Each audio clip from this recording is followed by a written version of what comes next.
Bonjour tout le monde, c'est Guillaume Nash and Smooth Tech. Aujourd'hui on se retrouve pour une nouvelle vidéo unboxing du support ventilé Notepal U3 Plus de chez Cooler Master. A la fin de l'unboxing, je passerai une comparaison avec un autre support ventilé qui lui vient de chez OK. Je vais maintenant passer au déballage.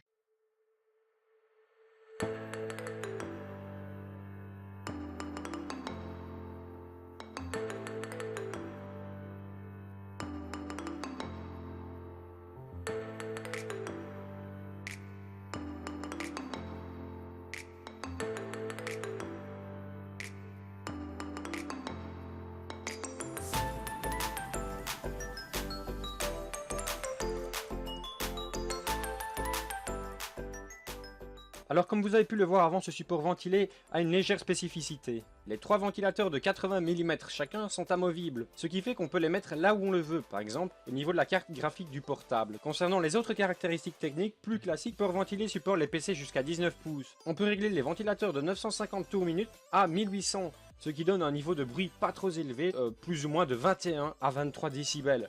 Après l'avoir testé durant plusieurs semaines, je peux confirmer qu'il est assez silencieux. Attention, le bruit des ventilateurs s'entend tout de même malgré le port d'un casque quand il est au maximum, c'est-à-dire à 1800 RPM. Il se branche en USB et possède une extension USB 2.0 1.1. Ce support ventilé est fait pour permettre un transport facile et Cooler Master nous met à disposition un élastique qui se met autour du PC et du support quand on doit le déplacer.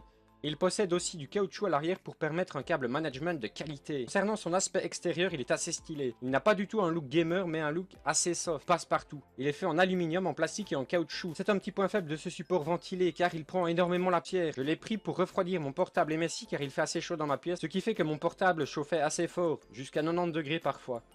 Il permet de baisser la température de quelques degrés. Cependant, avec les températures qu'on a eues ce mois de juillet, il y a eu un peu de mal à refroidir efficacement mon portable, ce qui est assez normal vu la température ambiante dans la pièce. Je vais maintenant passer aux performances du ventilateur ainsi qu'à la comparaison des deux ventilateurs. Je vais commencer par le CPU. Mais d'abord, comment se sont passés les tests? Il faut savoir que les tests ont été réalisés le même jour avec la même température ambiante dans la pièce, qui était de 21 degrés Celsius. Pour faire les tests, j'ai utilisé le logiciel OCCT, qui a pour but de tester les différents composants après un overclocking par exemple, pour tester la stabilité d'un système, mais c'est aussi un bon moyen de faire souffrir son processeur et sa carte graphique. Les tests ont duré chacun 7 minutes, dont 1 minute d'idle au début et à la fin, ce qui fait donc 5 minutes à plein régime. Au niveau du CPU, j'ai un Intel i5 6300 HQ 4 core 4 threads, et niveau GPU, j'ai une GTX 1063 Go portable bien évidemment. Pour l'analyse des graphiques, je vais uniquement me baser sur le Core 0. Sans support ventilé, on peut voir que j'atteins une température de 85 degrés. Alors qu'avec le support ventilé Notepal U3 Plus de chez Cooler Master, j'atteins une température de 80 degrés. Concernant la période d'idle après le test, sans support ventilé, je retombe à une température de 50 degrés. Tandis qu'avec, je suis à un peu plus de 44 degrés.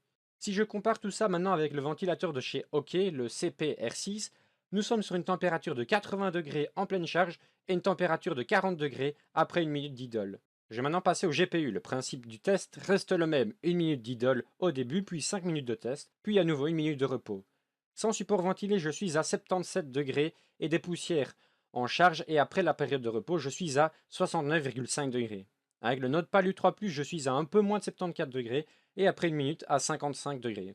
Et maintenant avec le CPR6, la température est allée jusqu'à 74,5 degrés et est redescendue à 66,5 degrés.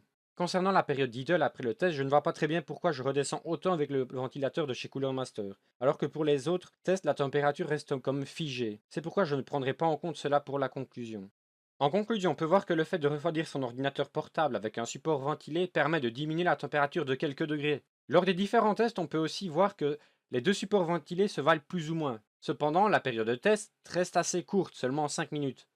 Je ne voulais pas les faire durer plus longtemps parce que j'ai réalisé une dizaine de tests en tout. Pour confirmer tout cela, nous avons fait tourner un jeu sur notre portable. Bastien avait le ventilateur de chez OK et moi celui de chez Cooler Master. Après une petite heure de jeu, la température était de quelques degrés, 2 ou 3 degrés plus bas pour le CPR6. Si maintenant je ne regarde que le support ventilé Notepal U3 Plus de chez Cooler Master, depuis que je l'ai, je peux dire que j'ai facilement perdu 5 degrés dans plus ou moins toutes les tâches que je réalise sur mon PC. À certains moments, j'ai même une diminution de presque 10 degrés. Lors de ce montage, par exemple, les températures ont tourné autour de 42-43 degrés, alors qu'avant je montais facilement à 50 degrés. Est-ce que je conseille ce ventilateur? Oui, il remplit assez bien son job. Et en plus, il a un design assez stylé. Il a différents avantages comme le fait d'avoir des ventilateurs amovibles, le fait que Cooler Master ait prévu un système pour le rangement des câbles et qu'il soit prévu pour le transport. Cependant, une utilisation uniquement extrême de votre PC, ordinateur, c'est-à-dire jeux lourds, montage vidéo, il y en a des plus performants et qui permettent de modifier l'inclinaison du support pour un meilleur échappement de l'air. Merci d'avoir regardé cette vidéo, j'espère qu'elle vous aura plu. Si c'est le cas, n'hésitez pas à mettre un petit pouce en l'air et pourquoi pas un commentaire, ça fait toujours plaisir. Si vous avez des questions, n'hésitez pas à nous les poser en commentaire, on vous répondra. On se retrouve pour une prochaine vidéo, salut tout le monde!